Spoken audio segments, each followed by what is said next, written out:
to get a visa, you need a lot of paperwork. No one tells you about. Literally no one. Like, come on now. Life here is quite expensive. Hey guys, welcome back to my channel. It's your girl Munashe and I'm back again with another video. Today I'm going to be doing things you should know if you want to study in Spain as an African.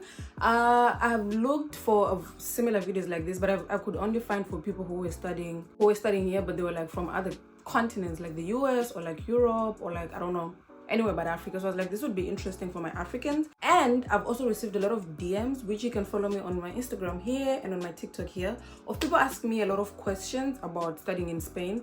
Just as a disclaimer, I'm going to be talking mainly from personal experience. So if your experience is different from mine, it doesn't mean that I'm lying. It just means that I had a different experience, number one. Number two, I'm going to be focusing mainly on Barcelona because that's where I'm located. So I can't really speak on behalf of the whole country, which is quite big because I don't know everything. So without wasting much of your time, let's get into the first thing. I wrote some things that a lot of people ask me about, and I've also just thought about the things that could be important to you guys. So the first thing that a lot of people ask me, or I think that's very important, is how to be enrolled in a Spanish university.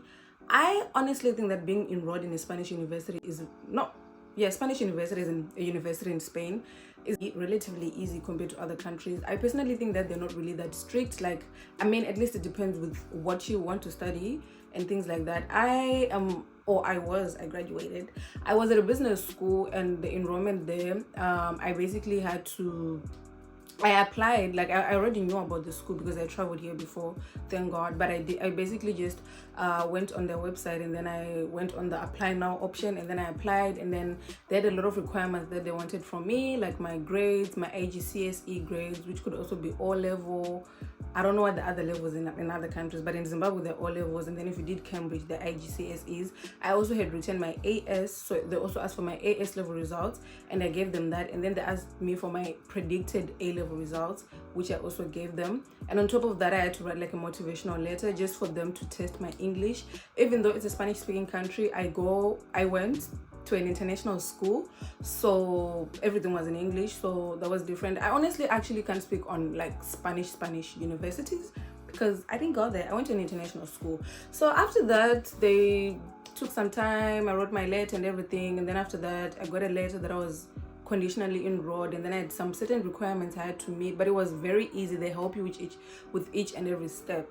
And for the next step, after you're enrolled in a university, after paying the tuition and everything, you know that you're supposed to get a visa, especially as an African.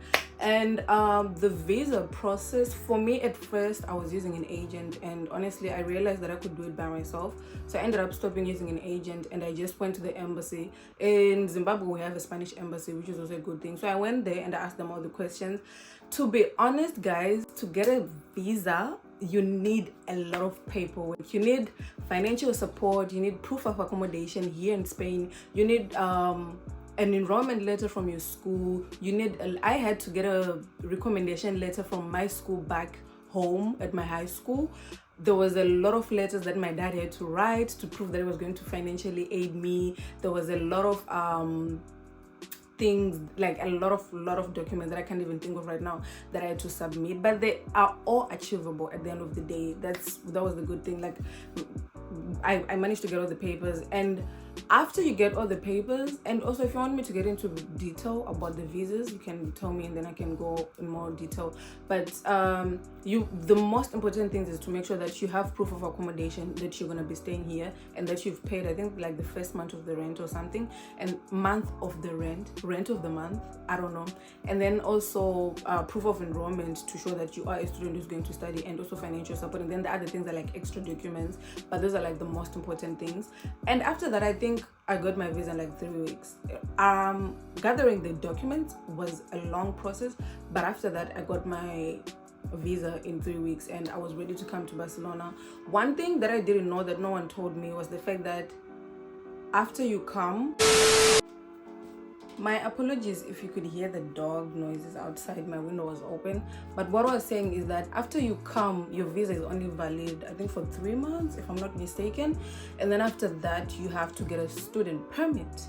And again, the process is not really that hard. You basically just have to register your address in your neighborhood, and then you also have to get certain papers from school, and you have to get a health insurance and proof of financial aid. That's the biggest thing. They always want to make sure that you have financial aid. In my case, it was always my parents, so I had to provide a lot of documents of my parents. But yeah, and then you get a student visa that only student permit that only lasts for a year, so you're supposed to renew it every year, literally until you're done with school.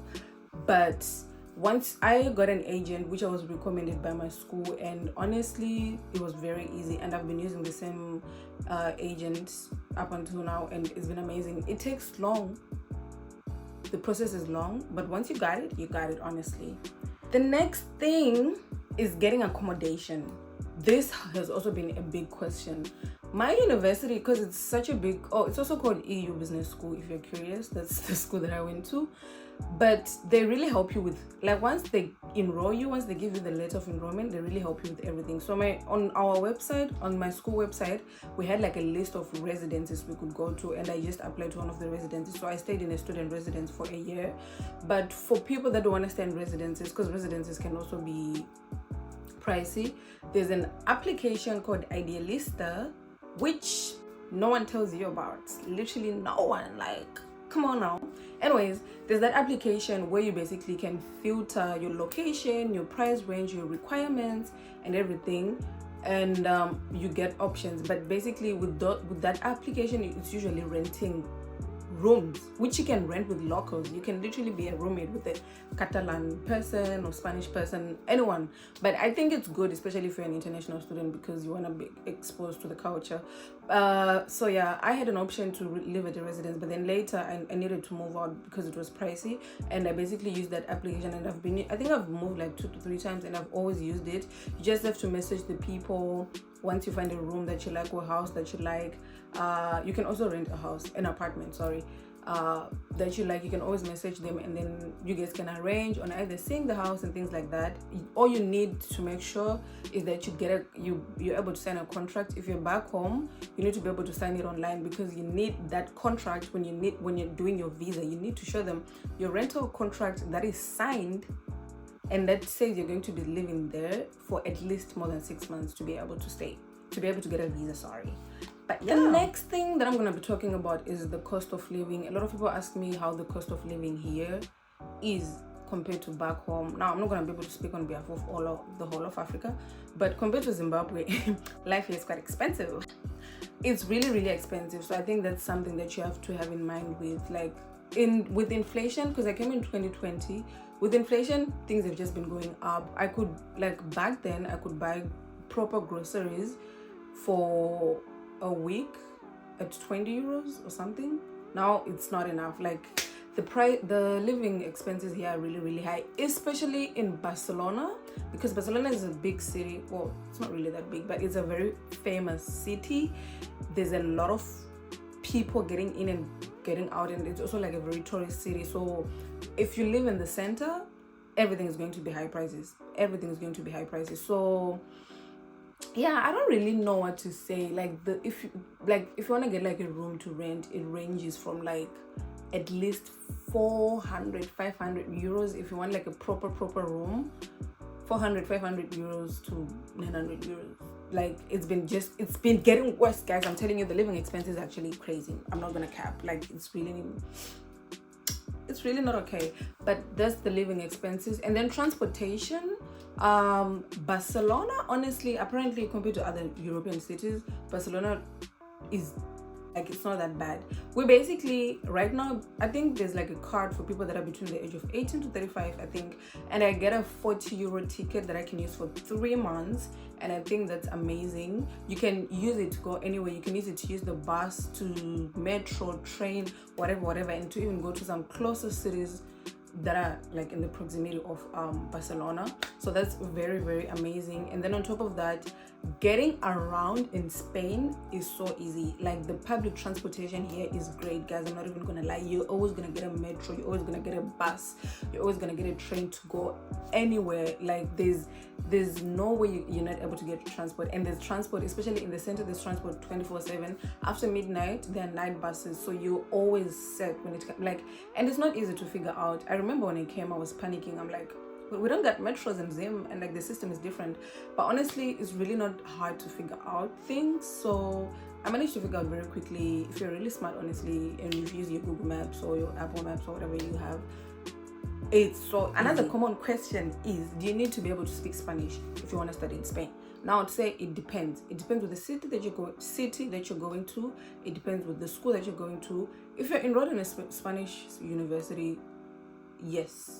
I mean, most of the courses, like I've seen people, my friends, who go to like public Spanish universities, and they'll say like half of the classes are in English, half of them are in Spanish, or it just depends with what you're studying. But mostly, if you're going to a public university, I would say yes. But again, I think it depends with what you're studying and what your school offers. I went to an international school, so I didn't necessarily need the Spanish for school, but to get around, I needed it. I would advise everyone coming here to at least learn the basics. How to say hi, how to say how much is this, how to pay, how to get the bill, how to ask for directions. And then when you come here, if you can't take classes, I would advise everyone to come knowing Spanish. It's very easy. It's so annoying and embarrassing, looking stupid when you can't speak a language, if I'm being honest. So I'd advise everyone to learn Spanish, but if you can't, there's a lot of Spanish schools here. A lot. Trust me, you'll find a school and you'll learn Spanish. I know my friends are gonna look at me with a side eye when I say this, because my Spanish is not great. It's getting better, but it took me so long to learn it. But I would say because I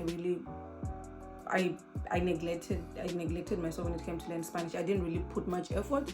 But to be honest, Spanish is very easy. Now that I'm actually engaging with locals and I'm forced to speak Spanish on a daily basis, I'm still not fluent, but I'm getting better. It's really not a hard language, honestly. If you really are determined, you will be able to learn it. So I would advise everyone to learn Spanish, which takes me to the next topic: jobs. If you learn Spanish, you have a better chance of getting jobs. If you don't know Spanish, I mean, English is good if you speak English. French is okay if you speak French. It's also good. But learning Spanish would be an added advantage, especially for jobs. I mean, again, it depends on what you're studying. I studied tourism.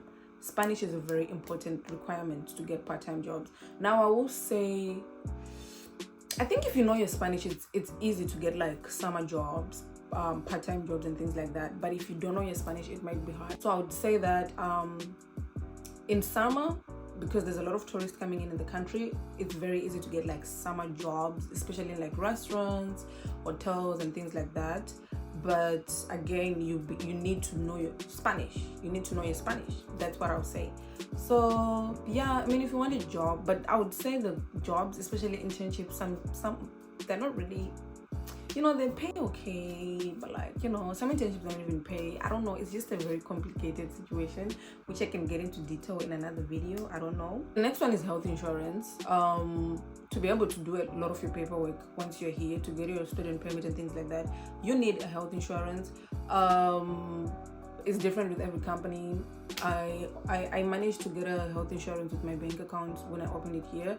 You also need to open a bank account. I don't know if I mentioned that. Once you're here in Spain, you need to open a Spanish bank account, because when you're submitting your papers to the immigration, when you're submitting your papers to renew your permits, you need to show that you have financial aid in your Spanish bank account. So you need to have a Spanish bank account, and then you also need a Spanish health insurance. I managed to get a joined bank account with my health insurance, which I pay monthly. That one is really, really important, in the sense that if you're a foreigner, you need it. You really, really need it. You cannot renew your papers, at least as a student, if you have if you don't have a health insurance. And another question is it safe to stay in Spain as an African, as a black person, and all these things? I would say for the most part, yes. I've been living here for almost 4 or 5 years, and yeah, I'm here, I'm studying. I think I'm okay. So obviously here and there you get a lot of weird questions, especially if you're from Africa. You get a lot of weird questions, a lot of just weird questions. But for the most part, I would say people are really nice, honestly. People are really nice. I don't really feel like, oh my god, I'm not safe and things like that. I really feel fine. So yeah, I'm trying to think if I forgot anything, which I probably did. I just tried to do like a surface level knowledge, surface level information. So if you guys have any questions, please either DM me on my Instagram or comment them down below, and I'll be able to do another video explaining more things in detail. Also, if you guys want any content related to me staying in Spain as an African, any kind of content, comment down below and I will gladly do it. But that was it for today's video. Thank you so much for watching. Thank you so much for staying by. Hope to see you guys in the next video. Bye.